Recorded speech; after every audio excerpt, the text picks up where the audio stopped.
오늘은 계시록 말씀에 기록된 소아시아 7교회에 보낸 편지 가운데 마지막 교회인 라오디게아 교회에 보낸 편지에 기록된 말씀을 통해서 함께 은혜를 나누기를 원합니다. 이 라오디게아 교회는 지난 시간에 나누었던 이 빌라델비아 교회와는 정반대로 하나님께 칭찬 한마디 듣지 못하고 무서운 책망만 받은 교회입니다. 16절을 보면 나는 너를 내 입에서 뱉어버리겠다라고 말씀하셨습니다. 이것을 좀 더 의역하면 너를 보고 있자니 토할 것 같다라는 그런 의미입니다. 도대체 라오디게아 교회에는 어떤 문제가 있길래 예수님으로부터 이런 무서운 책망을 듣는 것입니까? 바로 차지도 덥지도 않았기 때문입니다. 한마디로 말하면 미지근한 신앙이었다는 것입니다. 15절에 보면 나는 내 행위를 알고 있다. 네가 차지도 않고 덥지도 않으니. 미지근하다는 말이에요. 이 미지근하다는 말을 19절을 보면 그 의미가 무엇인지 짐작해 볼 수 있습니다. 19절에 보면 너는 열심을 내어 노력하고 회개하여라 라고 말씀하시죠. 미지근하다는 말이 무슨 뜻입니까? 열심이 없다는 겁니다. 믿음의 열심, 신앙의 열심이 없다는 거예요. 그게 오늘날 예수를 믿는 저와 여러분에게 충격일 수 있습니다. 여러분은 여러분 스스로를 볼 때 열심이 있다고 생각하십니까? 아니면 열심이 없다고 생각하십니까? 여러분의 신앙은 지금 뜨겁습니까? 차갑습니까? 아니면 미지근합니까? 자신의 신앙이 지금 미지근하다고 생각하는 분들이 상당히 많을 것입니다. 하지만 미지근하다고 생각은 하는데 그게 크게 잘못되었다고 생각하지는 또 않습니다.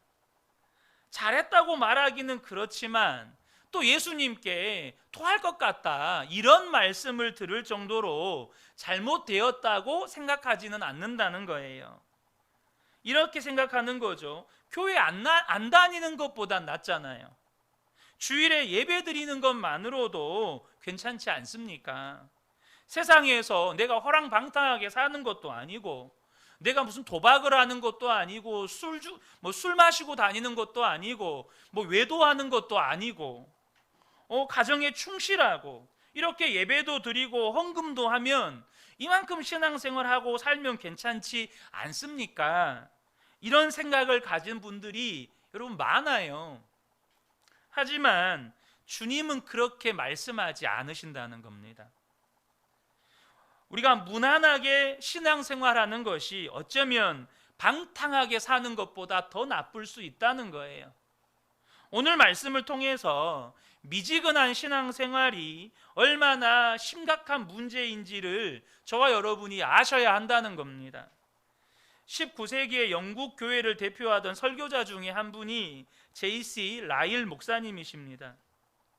당시 영국 교회 성도들은 대부분이 세례받고 교회만 다니면 천국에 갈 거라고 생각을 했습니다.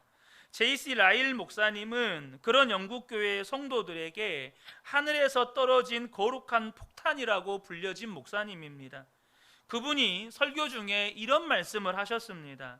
안타깝게도 구원에 이르는 믿음이 없고 그리스도와 진정한 사귐이 전혀 없는 것이 분명한데도 죽으면 천국에 갈 거라고 말하는 사람들이 많습니다. 하지만 이런 사람들은 천국에 적합하지 않습니다. 여러분들은 이 땅에서 그리스도를 높이지 않습니다. 여러분들은 그분과 전혀 교통하지 않습니다. 여러분은 그분을 사랑하지도 않습니다. 여러분이 천국에서 무엇을 할 수 있겠습니까? 천국은 결코 여러분을 위한 곳이 아닙니다. 천국의 기쁨은 결코 여러분을 위한 기쁨이 아닙니다. 천국의 행복은 여러분이 소유할 수 없는 행복입니다. 천국은 여러분의 마음에 따분하고 부담스러울 것입니다. 그러므로 늦기 전에 회개하고 변화를 받으십시오. 천국에 대한 가장 확실한 준비는 지금 예수님과 교제임을 명심해야 합니다. 이 설교는 100여 년 전의 설교입니다. 혹시 여러분 중에 이 설교가 불편하신 분이 계실지도 모르겠습니다. 내가 그렇다면 구원받지 못했나? 이런 생각을 하실 수도 있어요. 그런데 여러분, 그런 감정, 그런 생각이 드신다면 이것이 지금 본문에 소개된 라오디게아 교회의 성도들이 예수님의 편지를 받고 그때 당시 느꼈을 똑같은 감정입니다. 라오디게아 교회 성도들은 자신들이 상당히 좋은 성도들이라고 생각했어요. 오늘 본문을 보면 자부심이 대단했습니다. 17절에 보면 너는 풍족하여 부족한 것이 조금도 없다고 하지만, 여러분, 사람이 어느 정도로 풍족하면 이런 말을 할 수 있습니까? 나는 풍족해서 부요해서 부족한 게 조금도 없다. 나는 부족한 거, 모자란 것이 없는 사람이다. 돈을 쓰고 죽어도 다 못 쓸 사람이다. 여러분, 자부심이 지나쳐서 교만으로까지 보여집니다. 그런데 주님이 하시는 말씀은 그들이 말하는 것과 전혀 실상이 달랐어요. 거듭 말씀을 드리지만 우리가 보는 것과 주님이 보시는 것이 전혀 다를 때가 많다는 걸 꼭 아셔야 합니다. 17절 하반절에 실상 너는 네가 비참하고 불쌍하고 가난하고 눈이 멀고 벌거벗은 것을 알지 못한다. 이것이 라오디게아 교회 성도들을 향한 예수님의 평가였습니다. 이 라오디게아 교회는 상당히 부유한 교회였습니다. 도시 자체가 부유했어요. 게다가 무슨 핍박에 대한 기록도 없습니다. 그러니 그들은 신앙생활을 할 때 굉장히 편안했어요. 그러니까 스스로 부족한 것이 없다고 할 만하지 않습니까? 그런데 주님의 눈에 보시기에는 비참하고 불쌍하고 가난하고 눈이 멀고 벌거벗었다는 거예요. 더욱 심각한 문제는 라오디게아 교회 성도들은 자신들이 그렇다는 것을 스스로 전혀 알지 못했다는 거예요. 자신들의 실상을 본인들이 몰랐다는 겁니다. 자신들이 비참하고 가난하고 눈이 멀었고 헐벗었고 이것을 전혀 몰랐다는 거예요. 우리도 그럴 수가 있다는 겁니다. 우리도 얼마든지 스스로를 속이면서 살 수 있어요. 스스로를 기만하면서 살 수 있다는 겁니다. 지금 내 모습이 어떤지, 지금 내 실상이 어떤지 저와 여러분이 오늘 이 말씀을 통해서 스스로를 보실 수 있으셔야 돼요. 어느 목사님이 그 교회의 한 여집사님 가정에 신방을 갔습니다. 그 집사님은 교회 안에서 다른 성도들에게 믿음이 좋다고 칭찬이 자자한 분이었습니다. 게다가 직업은 대학 교수였고 또 소위 말해서 교양이 있고 세련된 분이었습니다. 그러니까 사람들은 그분의 어떤 교양 있는 모습, 세련된 모습, 신앙생활할 때 정말로 점잖하게 신앙생활하는 모습, 말 하나하나의 교양과 기품이 대학 교수라고 써져 있어요. 그런데 목사님께서 신방 중에 그 집사님에게 물으셨습니다. 집사님은 사명이 뭔가요? 라고 물었더니 그 집사님이 정색을 하시면서 목사님, 저는 사명 같은 거 없습니다. 여러분, 그것이 그 집사님의 신앙의 실체였습니다. 그리스도인이라고 하면서 사명이 없어요. 본인은 사명이 없다는 거예요. 여러분, 사명이 없는 그리스도인이 있습니까? 차라리 예수를 안 믿으면 전도라도 할 텐데 미지근한 신앙을 가지고 있는 사람은 전도도 안 됩니다. 하나님의 말씀을 들어도 거기에 반응을 안 해요. 예수님께서 당시의 세대를 향하여서 하신 말씀이 이 시대에 미지근한 신앙을 가진 성도들에게 하신 말씀과 똑같습니다. 마태복음 11장 16절 17절을 보면 이 세대를 무엇으로 비유할까? 비유하건대 아이들이 장터에 앉아 제 동물을 불러 이르되 우리가 너희를 위하여 피리를 불어도 너희가 춤추지 않고 우리가 슬피 울어도 너희가 가슴을 치지 아니하였다 함과 같도다. 하나님의 말씀을 들어도 그 말씀에 반응이 없는 그 뜨뜻 미지근한 그 심령의 상태를 향하여서 꼬집는 말씀이에요. 어떤 성도님이 예배 때마다 울면서 예배하고 기도할 때마다 울면서 기도를 했어요. 그런데 주변에 있는 다른 성도님들이 하는 이야기가 그분은 무슨 예배 때마다 또 기도할 때마다 그렇게 울어? 무슨 지은 죄가 많나? 아니면 힘든 일이 그렇게 많은가? 하면서 수군댑니다. 여러분, 그렇게 말하는 성도는 하나님 앞에서 그렇게 눈물 흘리며 기도해 본 적이 있을까요? 하나님 앞에 그렇게 가슴을 치며 회개해 본 적은 있을까요? 하나님을 그렇게 기뻐하며 찬양해 본 적은 있을까요? 도대체 하나님 앞에 눈물을 흘리며 기도해 본 적이 언제고 하나님 앞에 기쁨으로 찬양해 본 적은 언제일까요? 그런데 여러분, 그렇게만 신앙생활 하다가 주님 앞에 가는 거예요. 그렇게 신앙생활 하다가 주님 앞에 가요. 그런 성도들을 향해서 주님이 하시는 말씀이 너를 보면 내가 토할 것 같다 라는 거예요. 주님 앞에 가서 자기의 믿음의 실상을 보게 된다면 이거야말로 얼마나 끔찍한 일이냐는 거예요. 여러분은 천국 갈 줄 알고 주님 앞에 갔는데 주님이 하시는 말씀이 너를 보니까 내가 토할 것 같다 라고 말씀하시면 여러분, 이거 그때는 어떻게 돌이키죠?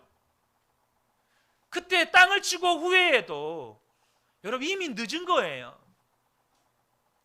주님은 라오디아 교회에게 계속해서 말씀하십니다. 18절 말씀인데요. 그러므로 나는 내게 권한다. 네가 부요하게 되려거든 불에 정련한 금을 내게서 사고 네 벌거벗은 수치를 가려서 드러내지 않으려거든 흰옷을 사서 입고 내 눈이 밝아지려거든 안약을 사서 눈에 발라라. 라오디게아 교회가 특별하게 자랑하는 것이 세 가지가 있었던 것 같아요. 하나는 부유함이었고, 두 번째는 고급스러운 화려한 옷을 입고 사는 것이었고, 세 번째는 그 도시에 안약이 유명했어요. 그래서 그것을 자랑했던 것 같아요. 그런데 주님은 하나하나 그것을 뒤집어서 말씀하십니다. 네가 가지고 있는 이 금은 깨끗하지 못한 금이다. 그러므로 불에 정련한 금을 사라. 네가 지금 가지고 있는 옷은 화려하다고 좋아하지만 너는 지금 실제로는 벌거벗은 것이다. 그러니까 주의 보혈로 씻음 받은 흰 옷을 사서 입어라. 그리고 너는 안약이 좋다고 말하고 자랑하지만 너의 영적인 눈이 멀어 있다. 제발 안약을 사서 눈에 발라라. 그리고 눈을 떠라 라고 말씀하시는 거예요.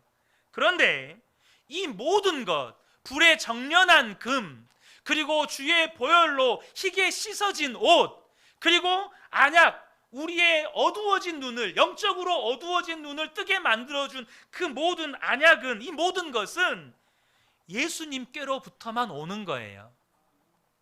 그래서 주님이 뭐라고 말씀하시냐면 내게 와서 사라고 거듭해서 말씀하시는 거예요.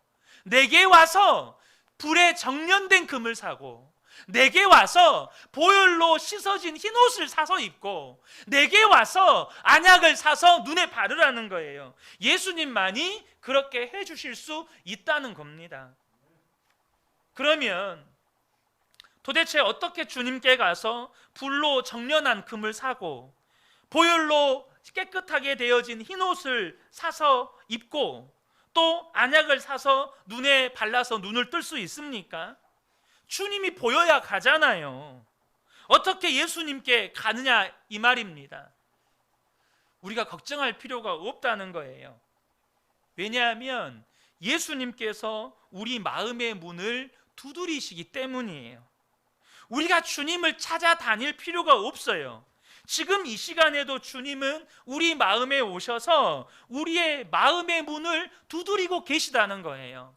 20절을 보면 보아라, 내가 문 밖에 서서 문을 두드리고 있다. 누구든지 내 음성을 듣고 문을 열면 나는 그에게로 들어가서 그와 함께 먹고 그는 나와 함께 먹을 것이다. 여러분, 우리가 예수님께 나아갈 수 있는 유일한 길은 마음을 여는 거예요. 마음의 문을 두드리시는 주님께 마음을 열고 그 주님을 영접하는 거예요. 여러분, 주님이 우리 안에 임하시면 뜨뜻미지근한 신앙생활이 끝이 난다는 겁니다. 주님을 모시고 그 주님과 동행하는 삶 자체가 열정적이고 생기 있고 살아있는 삶이라는 거예요. 근데 주님이 내 안에 계신지도 모르고 전혀 그 주님을 바라보지도 않고 그렇게 신앙생활 하시는 분들은 교회를 아무리 오래 다녀도 미지근한 신앙생활만 하게 되는 거예요. 신앙생활을 해도 변화가 없어요. 여러분, 왜 예수를 믿었는데 변화가 없죠? 왜 신앙생활을 오래 했으면서도 여전히 뜨뜻미지근한 신앙생활을 하게 되는 겁니까? 이유는 하나입니다. 예수님과 실제 인격적이고 살아있는 교제가 없이 그렇게 예수님을 믿으려고 하니까 그렇게 뜨뜻미지근한 신앙생활을 한다는 거예요. 예배의 자리에 앉아있지만 찬양을 불러도 감동이 없어요. 말씀을 들어도 돌이킴이 없어요. 하나님께서 책망하시는 말씀을 하시는데도 내 마음에 회개함이 없습니다. 하나님께서 계속해서 말씀하시는데 그 말씀에 마음을 치지 않고 마음을 찢지 않아요. 예수님을 영접하기는 했던 사람도 예수님을 영접했다는 사실을 잊고 삽니다. 그러니까 그냥 내 입에서 나오는 대로 감정대로 말하고 행동하고 내가 원하는 대로 하면서 사는 겁니다. 가나 혼인잔치에서 사건이 하나 터집니다. 바로 포도주가 떨어진 사건이죠. 예수님은 가나 혼인잔치에서 아무것도 하지 않으려고 하셨습니다. 왜 예수님이 가나 혼인잔치에서 아무것도 하지 않으려고 하셨을까요? 예수님의 어머니께 내 때가 아직 이르지 아니하였나이다 라고 말씀하시면서 아무것도 하지 않으려고 하셨어요. 왜 그랬을까요? 예수님은 그곳에 손님이셨기 때문입니다. 예수님이 주님이냐 예수님이 손님이냐에 따라 주님의 역사는 완전히 달라져요. 여러분에게 예수님은 손님인가요? 예수님은 주님인가요? 그런데 이 질문을 하기 전에 여러분 더 좀 심각한 질문을 하나 해보고 싶어요. 여러분은 예수님을 손님으로라도 여기고 있습니까? 주님이 내 안에 오셨는데 그 예수님을 정말로 귀한 손님이라고 여기고 사느냐는 거예요. 귀한 손님이 집에 오셨어요. 여러분, 가만히 있을 사람이 누가 있어요? 집을 정리하는 것부터 시작해서 그분을 위한 음식을 대접하고 그분을 맞이할 준비를 하죠. 적어도 그분이 있는 동안만큼은 그분을 왕처럼은 아니지만 귀한 손님으로 섬깁니다. 여러분은 예수님을 귀한 손님으로라도 대접하고 있느냐는 거예요. 예수님을 귀한 손님으로 여기고 있는데 말도 행동도 함부로 할 수 있습니까? 그렇게 남을 판단하고 비판하고 살 수 있습니까? 예수님이 내 안에 귀한 손님으로라도 있는데 내가 보아야 할 것과 보지 말아야 할 것 구분 없이 그렇게 살아갈 수 있습니까? 우리는 예수님을 내 안에 영접해놓고도 주님을 완전히 무시하고 사는 겁니다. 그러니 예수님을 믿어도 내 안에 영적인 생명력이 없고 삶의 진정한 성령의 열매가 맺어지지 않는 거예요.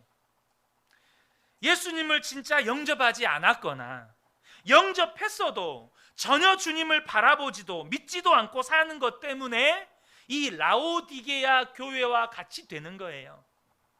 예수님을 영접했다고 하면서 그 예수님을 믿지도 않고 그 예수님을 바라보지도 않고 그 예수님과 동행하지도 않고 살면 예수님께 책망만 받는 교회와 성도가 되는 겁니다. 여러분, 라오디게아 교회에 주신 이 편지는 불신자들에게 주시는 메시지가 아니에요. 신앙생활을 오래 한 이 라오디게아 교회 성도들에게 주신 메시지입니다. 그러므로 이 시간에도 예수를 믿는 연수가 오래되신 분들은 정말로 이 말씀에 귀를 기울이셔야 돼요. 여러분, 예수님이 우리에게 원하시는 게 도대체 뭡니까? 우리에게 홍해를 가르라고 하셨나요? 우리에게 지금 물 위를 걸으라고 하십니까? 우리에게 지금 죽은 자를 살리라고 하십니까? 아니면 우리 그 은혜 교회를 수천 명 모이는 교회로 만들라고 하십니까? 여러분에게 수천만 원씩 수억 원씩 교회에다 갖다 바치라고 합니까? 주님이 원하시는 건 그게 아니에요. 주님이 원하시는 건 너무나도 단순하고 소박한 겁니다. 그게 뭐죠? 같이 밥 먹자는 거예요. 주님이 우리 안에 오셔서 원하시는 건 뭐냐면 같이 밥 먹자는 거예요. 이 말씀의 핵심적인 의미는 우리가 아주 특별한 때에 특별한 사건을 통해서 특별한 장소에서 주님이 우리를 만나 주시는 게 아니고 우리의 모든 평범한 일상, 하루의 모든 순간에 주님은 우리와 같이 하기를 원하신다는 거예요. 저와 여러분이 정말로 이제는 예수를 믿는 것이 무엇인지를 정확히 아셔야 돼요. 주님을 위해 위대한 일을 하려고 하지 마세요. 주님을 위해 목숨 걸고 헌신하려고 하지 마세요. 주님이 원하시는 건 같이 밥 먹자는 거예요. 아침에 눈 뜰 때 나 좀 생각해라. 밥 먹을 때 나 좀 생각해라. 너 회사 갈 때 제발 나하고 대화 좀 하자. 너 직장 생활하면서 나 좀 한번 불러주라. 너 퇴근길에 오늘 하루 있었던 일들 나한테 말 좀 한번 해주라.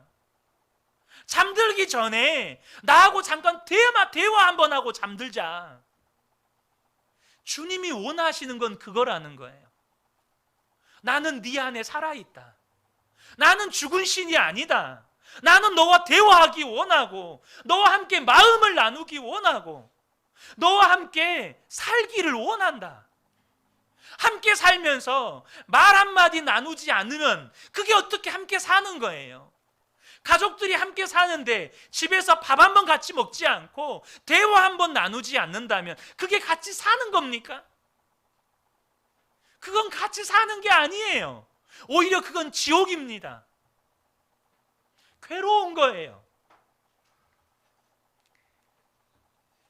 여러분, 예수를 믿는 건 내가 인생을 살아가면서 어려움 당할 때, 내가 감당하기 힘든 일을 만날 때, 내가 이루기 원하는 무언가가 내 앞에 놓여 있을 때, 그때 도움을 얻고 힘을 얻기 위해 예수님을 찾는 게 그게 예수 믿는 거 아닙니다.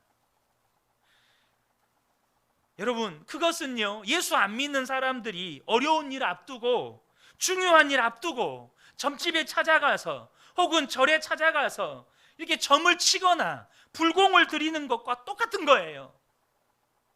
필요할 때만 예수님을 찾는 건 이 땅에 거짓신을 믿는 사람들도 다 하는 거예요. 그러나 예수님을 믿는다는 건 진짜 예수님을 내 마음에 영접하고 그 예수님과 늘 함께 사는 겁니다. 여러분, 우리가 열심을 해야 한다고 해서 열심히 나는 게 아닙니다. 주님이 내 안에 오셨고 그 주님을 바라보면, 그 주님을 바라보는 믿음이 생기면 그것 자체가 열정이고 그것 자체가 생기예요. 우리가 24시간 예수님을 바라보고 예수님을 동행하면서 그러한 삶을 점검하는 일기를 쓰는 이유가 거기에 있는 거예요. 우리 흔히 일복이 있는 사람들이 있다고 하죠. 여러 형제가 있어도 그 중에 특히 온갖 힘든 일을 도맡아 하는 분들이 꼭 계세요. 사실 저도 그런 관점에서 보면 일복이 많은 사람 중에 한 사람입니다. 부교육자 생활 때도 그랬고 뭐 담임 목사가 되어서도 여전히 일들은 많은 것 같아요. 그래서 한때 저도요, 다른 사람들처럼 좀 편하게 부교육자 생활하고 싶다, 이런 마음을 가졌던 적이 있었습니다. 또 교회 개척 초창기 때도 좀 편한 길 갈 걸, 부끄럽지만 좀 편한 길 갈 걸, 왜 남들 안 가는 길 가서 이 고생하나, 사실 그런 생각을 했던 적도 있었습니다. 여러분은 어떻습니까? 좀 편하게 쉬운 길 가고 싶지 않으신가요? 저만 그렇습니까? 근데 여러분, 이게 얼마나 바보 같은 생각인지를 아셔야 합니다. 여러분, 마귀는요, 어떻든지 우는 사자와 같이 우리를 삼켜서 우리를 멸망의 길로 가게 하려고 한다는 사실을 다 아실 겁니다. 그렇다면 우리의 삶에 편안한 삶이 있을 수 있을까요? 예수를 믿는 우리의 삶에 편안함이 있을 수 있을까요? 마귀는 어떻든지 어떻게 역사를 해서라도 우리를 붙잡아서 저 끔찍한 지옥으로 끌고 가려고 하는 것이 이 영적인 실상이라면 도대체 우리의 삶에 편안한 삶이 있을 수 있습니까? 그러니까 나도 좀 편안하게 살아봐야지, 그렇게 생각하고 있다면 이것은 마귀에게 완전히 속은 거예요. 분명히 예수님은 좁은 문으로 가라고 하셨어요. 문제는 그 좁은 문으로 들어가는 우리의 삶이 힘들기만 하면 갈 사람은 아무도 없어요. 그 삶 속에서 누려지는 기쁨이 있고 평강이 있고 은혜가 있고 소망이 있는 거예요. 그게 뭐죠? 그것이 바로 예수님과의 동행함이에요. 실제로 예수님이 살아 계시고 예수님이 나와 함께 계시는 게 믿어지고, 잠을 자도 주님을 바라봐지고, 깨어도 주님을 생각하고, 항상 주님과 동행하게 되고, 말씀이 내 안에서 살아 역사하는 이 삶을 살게 되면, 그러면 좁은 길을 가는 것이 문제가 안 돼요. 여러분, 왜 그러한 간증을 다른 사람에게서만 들어야 합니까? 그냥 이번에 엄마가 가면 못 볼지도 몰라, 그럼 우리 천국 한복판에서 보자, 그리고 기쁨으로 선교지로 가요. 그것도 여자 혼자의 몸으로 선교지로 가요. 가면서 두려움에 붙잡히거나 뭐 내가 가기 싫은데 이거 꼭 가야 돼? 이렇지 않아요. 왜 우리는 그런 이야기를 다른 사람의 간증으로만 들으려고 하죠? 그것이 나의 이야기가 되면 안 되나요? 좁은 문으로 가는 길이 기쁨이고 영광이고 자랑이고, 그게 내 찬양의 이유가 되고, 그것이 내 감사의 이유가 되고, 여러분, 그렇게 되면 안 되는 겁니까? 주님은 그러한 삶을 다른 사람을 통해서만 받기를 원하실까요? 저와 여러분 모두를 통해서도 하나님은 그러한 삶을 받기를 원하시는 거예요. 주님은 라오디게아 교회 성도들을 책망하셨어요. 근데 여러분, 그거 아십니까? 책망도 사랑해서 하는 겁니다. 사랑하지 않으면 무관심한 거예요. 사랑하지 않으면 아무 말도 안 해요. 여러분, 다른 집 자식이 불효를 저질렀어요. 가서 야단치십니까? 옆집 애가 옆집 부모님한테 정말로 불효 막심한 짓을 했어요. 그럼 여러분이 회초리 들고 가서 그 자식 때립니까? 경찰에서 신고 들어와요. 뭘 말하는 겁니까? 책망도 주님이 사랑하시니까 하는 겁니다. 19절에 나는 내가 사랑하는 사람은 누구든지 책망도 하고 징계도 한다. 사랑하니까 책망도 하고 징계도 하신다는 거예요. 너무너무 사랑하니까 그렇게 아주 심하다고 느껴질 만한 책망도 하는 거예요. 너를 보니까 내가 토할 것 같다. 여러분, 주님의 책망이라고 느껴진다면 그건 감사한 일이에요. 오늘 이 예배를 드리고 말씀을 들으면서 여러분의 마음에 책망이, 주님의 책망이 느껴진다면 여러분들은 영이 살아있는 분들이에요. 주님이 여러분의 마음에 역사하고 계시다는 겁니다. 여러분의 마음을 책망의 말씀으로 두드리고 계시는 거예요. 주님이 라오디게아 교회를 사랑한다는 증거가 또 하나 있습니다. 20절에 보아라, 내가 문 밖에 서서 문을 두드리고 있다.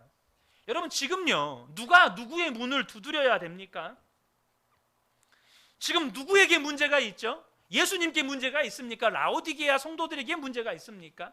지금 라오디게아 교회 성도들에게 문제가 있어요. 사실 그들이 지금 답답한 거예요. 지금 우리에게 문제가 있어요. 우리가 답답한 거예요. 지금 문제는 우리 앞에 있는 거예요. 주님 앞에 문제가 있는 게 아닙니다. 여러분 힘드십니까? 주님이 힘들어요? 지금 여러분이 힘든 거예요. 여러분이 문제 앞에서 갈팡질팡 방황하는 겁니다. 그러면 누가 문을 두드려야 돼요? 우리가 문을 두드려야 되는 거예요. 주님 도와주세요. 주님 살려주세요. 주님 제발 나에게 어떻게 좀 해주세요. 지금 우리가 이렇게 해야 되는 겁니다. 그런데 지금 완전히 주객이 바뀌어버렸어요. 예수님께서 라오디게아 교회 성도들을 향해서 계속해서 문을 두드리시는 거예요. 지금도 마찬가지입니다. 지금 애걸복걸해야 될 사람들은 우리들인데 주님이 지금 우리의 마음의 문을 두드리시는 거예요. 여러분, 열리지 않는 문을 두드리고 있는 것만큼 답답한 일이 없어요. 우리를 향한 주님의 사랑이 아니라면 주님이 우리의 마음을 왜 두드립니까? 혹시 이 가운데 저는 예수님이 내 마음을 두드리시는 거 모르겠는데요, 혹시 그런 분들 계십니까? 여러분, 도대체 예수님은 왜 믿으셨습니까? 도대체 이 자리에서 왜 예배하고 계신가요? 억지로 가정의 평화를 위해서 나왔습니다. 오늘 예배 안 나가면 또 엄마 아빠한테 야단 맞으니까 예배 자리에 나왔어요. 그래서 나왔습니까? 천만의 말씀이에요. 주님이 이끌지 않으면 누구도 주님 앞에 나올 수가 없는 거예요. 그게 주님의 사랑인 걸 아셔야 합니다. 그것이 주님의 애끓는 심정인 걸 아셔야 돼요. 오직 했으면 여러분을 이 자리에 앉혀놓고 책망이라도 듣게 하시겠어요? 누가 이 자리에 나오게 하셨어요? 예수님이에요. 이제는 저와 여러분이 마음을 여셔야 돼요. 언제까지 주님이 마음의 문을 두드리는 데만 만족하면 큰일 납니다. 이제는 정말 주님께 마음을 여셔야 된다는 거예요.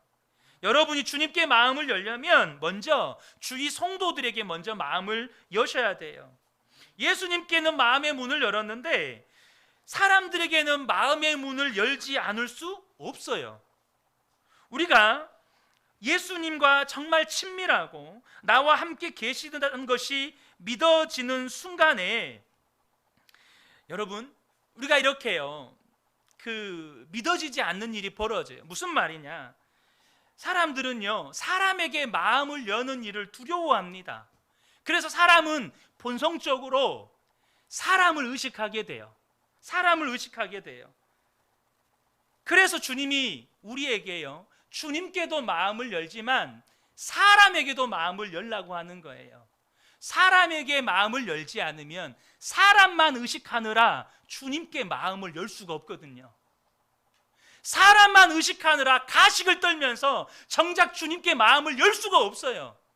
그래서 주님께도 마음을 열라고 하시고 사람에게도 마음을 열라고 하시는 거예요.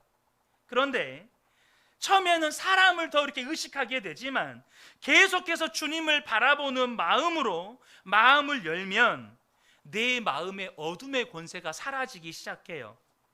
그러면 진짜로 주님이 나와 함께 계시는 게 믿어지고 사람에게도 마음을 여는 것이 더 이상 두려워지지 않게 돼요.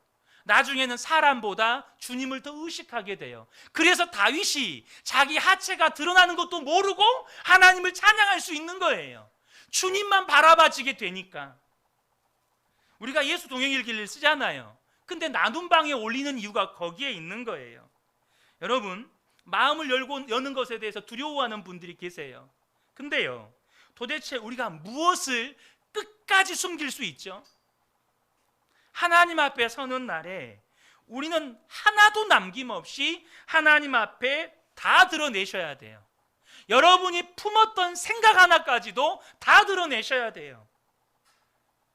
내가 사람들에게 마음을 열지 않고 사는 건 정말 두려운 일이에요. 왜냐하면 그게 마귀가 우리의 마음을 사로잡고 있는 영역이기 때문이에요. 마귀가 자기의 정체를 드러내지 않고 계속 우리의 삶에 역사하려고 그 부분을 계속 숨기면서 살게 만드는 거예요. 누구에게도 공개하고 싶지 않은 은밀한 죄, 누구에게도 숨기고 싶지 않은 내 더러운 삶의 습관들, 그거 공개하지 말라는 거예요. 그래야 마귀가 계속 역사한다는 거죠. 주님이 괜히 우리 마음에 들어오시려는 게 아닙니다. 그 마귀를 우리 마음에서 몰아내고 마귀의 종노릇한 데서 해방시켜서 하나님의 자녀로서의 권세와 축복을 누리게 하시려고 우리 마음에 들어오시려는 거예요. 주님은 우리의 마음을 두드리십니다. 여러분의 마음을 두드리고 계세요. 여러분 가운데는 마음의 문을 이미 여신 분들 계시죠? 주님, 내 안에 오세요. 내 마음에 주님이 되어주세요. 그러나 계속 두드리는 주님의 음성을 듣고도 여전히 마음을 열지 않고 인생을 마치는 사람들도 있어요. 1871년 10월 8일 무디가 집회에서 설교를 했습니다. 그리스도라고 하는 예수님과 우리는 도대체 어떠한 관계를 맺어야 할 것인가, 이런 주제로 복음을 전하고 설교 끝에 이제 여러분이 집에 돌아가시면 이 말씀을 잘 생각하십시오. 그리고 다음번 집회에 오실 때 이제 결단할 준비를 하고 오셔서 예수님 앞에 여러분의 믿음을 결단하십시오. 그렇게 하고 집회가 끝났습니다. 그런데 몇 시간 뒤에 시카고 대화재가 일어났습니다. 그리고 그 집회에 왔던 사람들 중에 태반이 불에 타 죽었습니다. 그때 무디가 너무나도 안타깝게 이렇게 고백했습니다. 내가 그러지 말았어야 했다. 그날 그 시간에 여러분 주님과 함께 결단하십시오. 이 자리에서 결단하십시오. 그랬어야 했는데 오늘 밤에 생각해보고 내일 그랬어야 했는데 왜 오늘 밤에 생각해보고 내일 결단하라고 했을까? 그 이후부터 무디는 어디를 가든지 집회가 끝나면 그 시간에 결단하게 했다고 합니다. 우리가 그래야 돼요. 지난 주일 예배 때 성도님들의 예배드리는 모습을 보면서 하나님께서 제게 주시는 마음이 있었습니다. 그날 예수 동행일기 때 그 마음을 기록해 두었어요. 주일 예배를 인도하는데 성도님들을 볼 때 느껴지는 영적인 분위기가 무언가 무겁고 답답합니다. 성도님들이 영적으로 눌려 있는 것 같습니다. 기도 시간에 나눌까 했으나 성도님들을 향한 정죄가 될까 봐 멈추었습니다. 기도 인도할 때 주신 마음을 잠시 적어보려고 합니다. 자녀를 가진 부모에게 갑자기 자녀 학교에서 전화가 와서 지금 자녀가 크게 다쳐서 생명이 위독하다는 말을 들으면 가만히 있을 부모는 없습니다. 생명이 꺼져간다는 것은 그만큼 위급하고 시급한 일입니다. 그런데 마치 우리 성도님들의 영적인 상태가 무엇인지는 알 수 없으나 영적으로 짓눌려 있고 묶여 있다는 느낌을 지울 수가 없습니다. 그것을 보시는 주님의 마음이 마치 생명이 위독한 자녀를 둔 부모의 마음 같다는 생각이 들었습니다. 생명이 살아있다는 것은 기질과 정도의 차이는 있으나 반드시 살아있음을 드러냅니다. 하지만 오늘 예배는 많은 성도님들에게서 살아있다는 느낌을 받을 수가 없었습니다. 그래서 예배를 위한 기도 시간에 더욱 간절히 기도가 됩니다. 이게 지난 시간에 우리가 함께 찬양을 부르면서 기도할 때 가졌던 마음이었습니다. 사랑하는 성도 여러분, 정말로 미지근한 신앙에서 벗어나셔야 합니다. 이것은 우리의 노력으로 해결되는 문제는 아니에요. 우리가 진짜 주님을 만나는 눈이 뜨여야 합니다. 그러기 위해서는 우리 자신이 진정으로 마음을 열고 예수님이 내 마음에 오셨다는 것을 확신하셔야 돼요. 언젠가 그렇게 기도하셨을 거예요. 예수님, 내 마음에 오십시오. 근데 그 기도는 그때만 하는 게 아닙니다. 매일 하는 겁니다. 날마다 하는 거예요. 예수님, 나는 죽었습니다. 오직 내 안에 예수님만 계십니다. 예수님 내 안에 계시죠? 예수님 내 안에 살아 계시죠? 여러분, 그러지 못했던 분들은, 우리 미래 세대들 가운데 그랬지 못했던 친구들은 오늘 그렇게 되기를 축복합니다. 그래, 내가 예수님을 영접하기는 했었지. 근데 그 예수님을 잊고 살고 있다면 이제는 정말 정신 차리고 내 안에 계신 예수님 바라보셔야 합니다. 주님을 바라보고 항상 마음 열고 사셔야 돼요. 그래야 우리 성도님들 안에 이 뜨뜻미지근한 신앙이 사라져요. 그리고 주님이 주시는 마음, 정말로 내 마음 안에 있는 주님의 열정, 주님의 열심이 다시 회복되는 겁니다. 오늘 함께 예배한 우리 모든 성도님들께 다시금 주님의 마음이 부어지고 주님의 열정이 부어지고 주님의 열심이 회복되는 은혜가 있기를 예수님의 이름으로 축복합니다. 아멘.